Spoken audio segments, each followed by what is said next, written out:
بسم الله الرحمن الرحيم. أبدأ كلامي بالصلاة على سيدنا محمد رسولنا الحبيب، اللهم صل على سيدنا محمد. اليوم راح يكون الفيديو تبعنا عن الصيادية، وهي أكلة شعبية عنا. العقبة طبعا منطقة في الأردن، ومنطقة ساحلية هي، والكل بحبها هاي الصيادية. فبدي أعملها والكل بطلبها كتير، فبدي أعملها وبدي احكي لكم الطريقة ان شاء الله. وهي الفيديو كل شيء مشروح عليه. طبعا الملح البهارات لازم تكون زي ما حكيت لكم اياها، والملح حسب الرغبة. يعني في ناس بحبها ملحها كويس، في ناس بحب ملحها يكون خفيف، فكل واحد زي ما بحبه. والصيادية على فكرة هي أكلة أردنية وعقبوية ساحلية.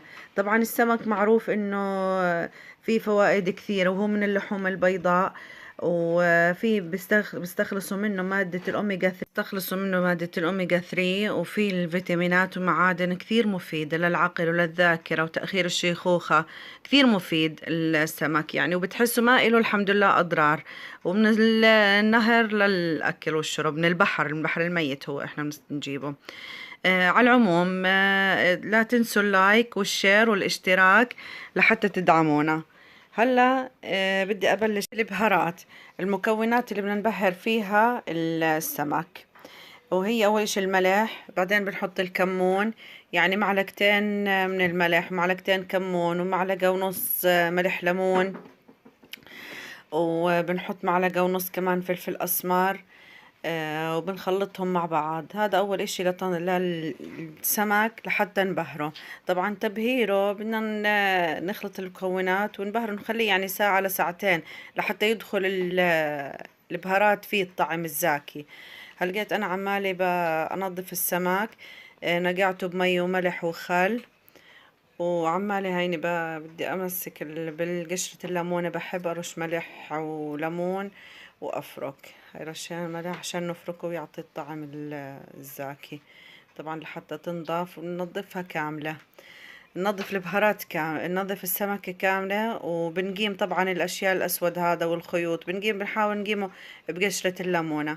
هذه يعني أكيد إنه كل واحد يعني له طريقته في التنظيف. طبعا السمك بده مش مرة ومرتين، بده 4 5 6 مرات 10 مرات تنظيف لحتى تضمن إنه راحت منه ريحة زحمة السمك. هلقيت بناخدها من الجناب، طبعا نظفناها. أو هلا ناخد قطعة وبننظفها. بنقيم الخيط هذا الدم أحمر، مش عارفة ليش هيك طالع لون السمك، بس هو كتير أبيض وكتير نظيف، بس عشان الكاميرا شكلها مش جايبة الصورة منيح. بلشنا قطعة لحتى الكل يعني اللي ما بيعرف يعرف، واللي بيعرف إذا عنده أي إضافة أو أي إشي لتنظيف السمك كمان يحكي لنا أي معلومة عادي، أنا بستقبل. حلو الواحد يسمع من الكتير، من الكبير والصغير، ويرجع على رأيه. يعني هذا مثل عنا. هلقيت هون عمال بننظف السمك. هلا طلت بعد عمنا نظفنا السمك يعني اكثر من مرة، وفيديو طويل طبعا اختصرته انا. وبلشت هلقيت حطيت على صينية صغيرة، وبلشت ابهر واحط البهارات اللي حطيتها. طبعا هون احنا الصيادية بنحب نختار لها السمك الكبير. احنا هون عنا بالعقبة بالنسبة هلقيت انا حطيتها بالثلاجة، اكيد لازم عشان ما تخرب. بنفرم لنا راسين بصل كبار، او راس بصل كبير. بنفرمه ناعم، وبنخليه يتقلى. طبعا بنخليه لحديت ما ينحرق، يعني هذا عشان نعمل فيه الصوص لحتى ما ينحرق. وهي اضفنا كمان تومة، كتير التومة بتعطي نكهة زاكية. طبعا بعد ما بينقلى هي عمالي بقلي فيه. طبعا البصل لازم زي ما حكيت لكم نحرقه لحتى نعمل منه الصوص، ونضيف له التومة.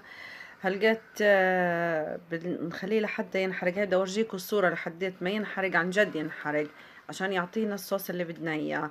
طبعا في هاي الاثناء بنحط البهارات اللي هي بنحط ورق غار، بنحط كمان قرنفل وبهارات مشكلة، وبحط فلفل اسود وملح. طبعا وكله هذا بحطه على البصلة واحنا بنقلي فيها لحتى تعطي النكهة الزاكية. يعني سبحان الله بتحسها بالزيت.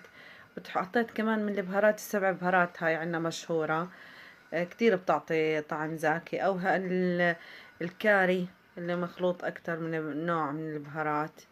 هلا بنخربطهم مع بعض، بنضيف لهم تقريبا كوبين من الماء. اعطت النكهة. هلا بنحط الماء. هذا المي عشان تغلي لها شوي، بتخليها تبرد شوي. خليناها تغلي. طبعا نسيت احكي لكم شو نوع السمك. السمك بنحب نجيبه سمك حبة كبيرة، يا اما بيكون حريدي او مرجان. هون ضفنا كمان معلقتين صلصة للبصل وحركناه، بنخليه لحديت ما يتطبخ شوي، يعني غلوة صغيرة وبعدين بنطفي عنه. هدول البهارات كتير زاكية ومنكهات. واضفت شوي من الماجي، يعني بتحس الماجي هيك بيعطي طعم زاكية. الواحد لو اذا انه خايف من الماجي، بسم الله الذي لا يضر مع اسمه شيء في الارض ولا في السماء وهو السميع العليم، وببلش يطبخ. هلقيت الزيت حطيناه، حطيته خليه يحمى طبعا بحب اقلي انا في المقلى الغويط او الطنجرة. هلا حطينا السمك عشان نبلش نقلي فيه. السمك انا قبل بيوم عامله، بس بصير تعمليه قبل بساعتين، قبل بساعتين ثلاثة، يعني لحتى يدخل الملح. لما بنحط السمك ضروري نغطيه. هون الرز طبعا رز حبة طويلة. هون الصوص اللي عملناه حطيناه في المولينكس، نخلطه منيح منيح. هون طبعا الواحد بيشتغل اكتر من شغلة زي ما حكيت لكم في الفيديو الاول. ومنتبهة للسمك. طبعا منتبه للسمك ومنتبهنا للبقدونس. هلا البقدونس حطيت مية وحطيت عليه معلقة خل. طبعا بدي انقع البقدونس لحتى اغسله عشان اعمل البقدونسية. ضروري البقدونسية كمان مع الصيادية، يعني كتير بتعطي طعم زاكي. هلا بخليه منقوع تقريبا 10 دقايق لربع ساعة. هون طلعنا اول وجبة طبعا من السمك، وهيها بتكون متحمرة وما شاء الله بتكون مرتبة. هلا جبنا البقدونس. طبعا عشان عندي الكبة، انا الكبة الصغيرة هديك بتفرم انعم، بس هاي الكبيرة غلبتني شوي.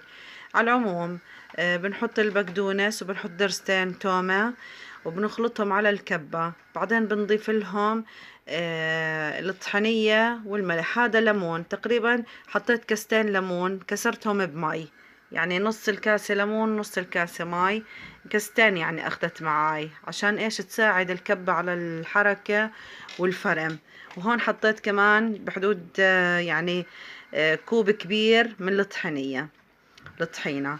هلا خليتهم يخلطوا مع بعض لحتى ايش، حسيت انه بدها شوية، زدت لها شوية مي. هون الخبز بنحب نقطع يعني شوية خبز هيك مع هذا ونقليه لما نمده مع الصيادية. اللي بحب يعني ياكل خبز مقلي وهيك بتعطي طعم زاكي. طبعا بتعمل الاشكال اللي بدك اياها، بنفتح وبنقصقص هي الشكل اللي بدك اياه. طبعا الواحد بيكون بعينه على اكتر من شغلة. هلا يجينا للصوص بعد ما خلطناه على المولينكس، هو البهارات طبعا البصل والصلصة، وطبخناهم حطيتهم بالطنجرة. وحطيت الرز صفيته. الرز طبعا رز بسمتي او رز الحبة الطويلة. بنخلط بننقعه وبنضيف، وفي ناس ما بنقعوه. هلا حطينا الرز وهي عمالي بحط لكم الخشب انه هيك الرز وضعه تمام. هلا اجينا على السمك. اخذنا من الزيت. هاي يعني السر من اسرار الصيادية، لما تاخذي من الزيت اللي بتقلي فيه السمك وتضيفي على الرز كتير بيعطي طعم زاكي. هلا هدول جهزوا. هلا عمالي بجهز في الرز. طبعا لازم احركه شوي حتى ما يتركز تحت، حركة بسيطة يعني بفن ومهارة يعني. وهون جهزناها الصيادية وصحة وعافية. طبعا شوف الرز ما شاء الله كيف كتير مرتب. طبعا انا هلقيت طبخت وبنمد. طبعا صيادية بنحط لها سلطة والصوص حطيناه. وهي ما شاء الله والبقدونسية. هاي السمك بدي اورجيكم كيف انه مقلي ومستوي وما شاء الله كيف زاكي زاكي. بنصحكم تعملوها. واي اشي